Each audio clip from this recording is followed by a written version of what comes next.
नमस्कार बंधुरा खाওয়া হবে জমজমাট চ্যানেলে সবাইকে জানাই সুস্বাগতম। আজকের রেসিপি হলো ডাঁটা আলু পোস্ত।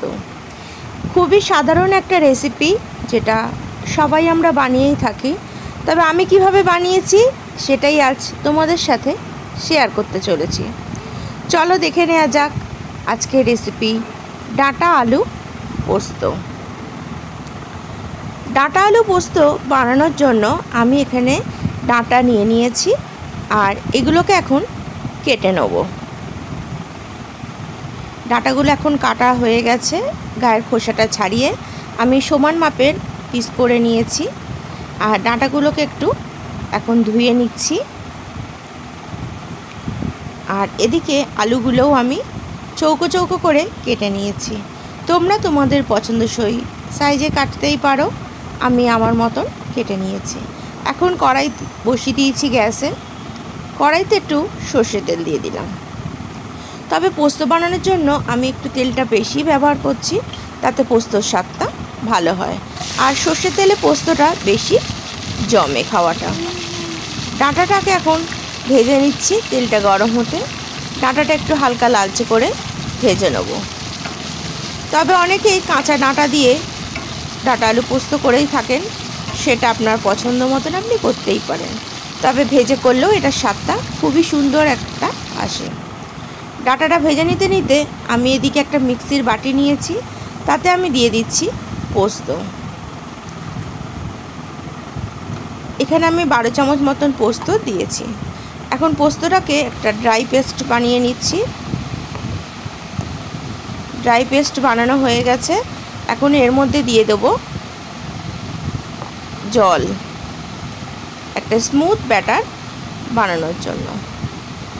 দিয়ে দিচ্ছি স্বাদ অনুযায়ী কাঁচা লঙ্কা।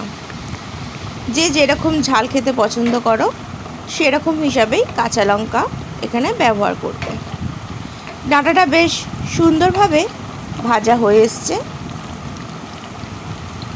এই অবস্থা আমি একটু নুন দিয়ে দিচ্ছি। নুনটা দিলে ডাঁটার মধ্যে সুন্দরভাবে নুনটা ঢুকে যায় আর সেটা খেতে বেশ সুস্বাদুই লাগে।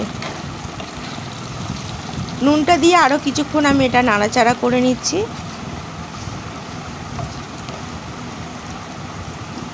ডাঁটাটা এখন লালচেভাবে ভাজা হয়ে গেছে, এবার তুলে নিলাম। অবশিষ্ট তেল যেটা রয়েছে কড়াইতে, তেলটা আরেকটু হিট করে নিচ্ছি।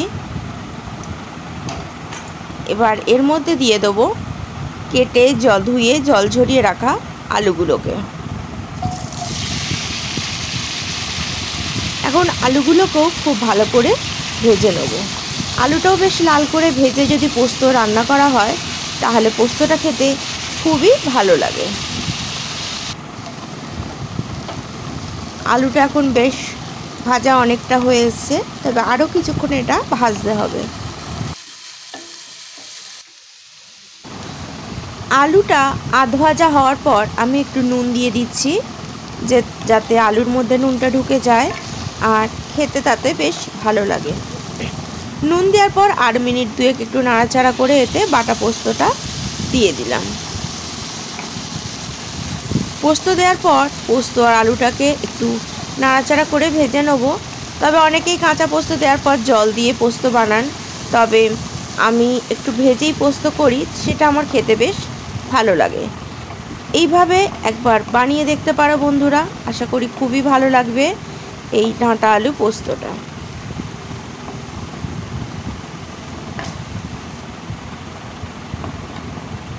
আলুটা বেশ সুন্দরভাবে ভাজা হয়ে গেছে পোস্ত দিয়ে। এবার আমি এতে মিক্সির বাটি ধোয়া জল দিয়ে দিচ্ছি। আলুটা এখন বেশ নরম হয়ে গেছে, ডাঁটাগুলো ভাজার ফলে ডাঁটাগুলোও নরম হয়ে গেছে, তাই খুব বেশি জল দিলাম না। আর এতে দিয়ে দিয়েছি 2টো চেরা কাঁচা লঙ্কা, দিলাম সামান্য একটু চিনি স্বাদের সামঞ্জস্যতা বজায়ের জন্য। তবে এটা অপশনাল, যারা না দেবে নাই বা দিতে পারো, তাতে কোনো অসুবিধা নেই।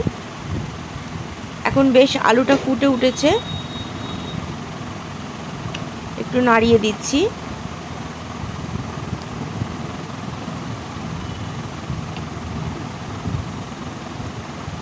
দিয়ে দেবো ভেজে রাখা ডাঁটাগুলোকে।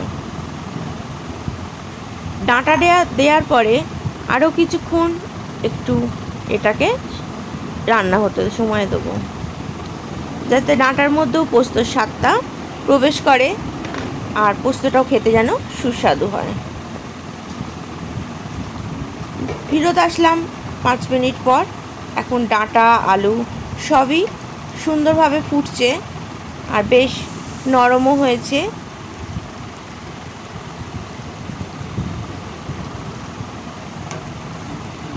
একটা আলু চিপে দেখিয়ে দিলাম কীরকম নরম হয়ে গেছে।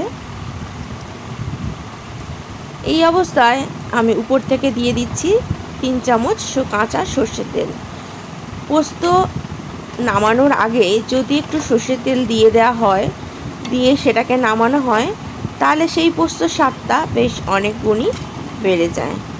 যারা এইভাবে কোনো দিন বানিয়ে দেখোনি, একবার হলেও আমার কথা মতো বানিয়ে দেখো, আশা করি তোমাদেরও খুবই ভালো লাগবে। আর অবশ্যই কমেন্টস বক্সে আমাকে জানিও যে সত্যি তোমাদের কতটা ভালো লাগলো। রেডি আমার আজকের ডাঁটা আলু পোস্ত। এবার একটা সার্ভিং প্লেটে আমি নামিয়ে নিয়েছি। খুবই সুস্বাদু। নিরামিষের দিনে এই পোস্ত যদি থাকে তাহলে তো খাওয়াটা জমজমাট হতেই হবে। আর অবশ্যই বন্ধুরা, তোমাদেরও থাকতে হবে এরকম জমজমাটিয়াল খাবার দেখার জন্য। খাওয়া হবে জমজমাটের সাথে। রেসিপিটি যদি ভালো লেগে থাকে চ্যানেলটিকে সাবস্ক্রাইব করে পাশে থাকা বেল আইকনটিতে অবশ্যই ক্লিক করো। যখন যে রেসিপি আপলোড করব তার নোটিফিকেশান সবার আগে তোমার কাছে পৌঁছানোর জন্য। ভালো থেকো, সুস্থ থেকো। আবার দেখা হবে ঠিক সন্ধে 7টাতে। আজ তবে আসি, এখানেই আমি শেষ।